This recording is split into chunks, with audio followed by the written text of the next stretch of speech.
अहंकार और भाग्य। एक समय की घटना है।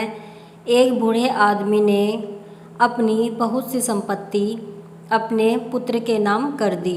उसने अपनी वसीयत में लिखा कि उसकी सारी संपत्ति उसके मरने के बाद उसके पुत्र की हो जाएगी, और वसीयत करने के कुछ दिन बाद ही उसकी मृत्यु हो गई।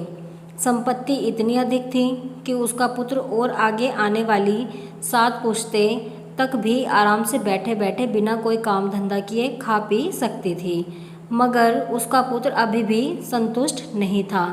वह अधिक से अधिक धन कमाना चाहता था, इसलिए उसने अपनी सभी अचल संपत्ति बेच दी और भिन्न भिन्न वस्तुओं की खरीद फरोख्त कर उनका व्यापार करना आरंभ कर दिया। भाग्यवश वह बहुत कम समय में अधिक सफल हुआ तथा शीघ्र ही पहले से अधिक धनवान हो गया। उसने इतना अधिक धन इकट्ठा कर लिया कि दूसरे व्यापारी उससे ईर्ष्या करने लगे।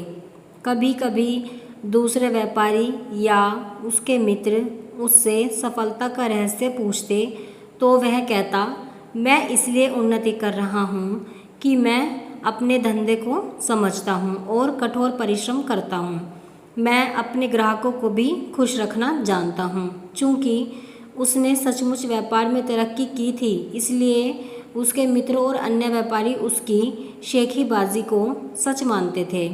अपनी इस कामयाबी के कारण उसमें बड़ा ही अहंकार आ गया था, मगर उसे फिर भी अपने धन से संतुष्टि नहीं थी। वह अभी भी बहुत सा धन कमाना चाहता था। उसने व्यापार में अपने हाथ पैर फैलाने आरंभ कर दिए। आरंभ में तो उसे व्यापार में लाभ हुआ, मगर उसका अहंकार इतना बढ़ गया था कि भाग्य की देवी उससे अप्रसन्न हो गई। उसे व्यापार में घाटा होने लगा। पहली घटना तब हुई जब उसका माल से भरा उसका समुद्री जहाज डाकुओं ने लूट लिया। दूसरी घटना में माल से लदा जहाज अरब सागर में डूब गया। उसके भाग्य में कुछ न कुछ अपशकुन उत्पन्न हो गया था। तीसरी घटना ने उसे बिल्कुल ही उखाड़ फेंका। वह दर दर का भिखारी बन गया।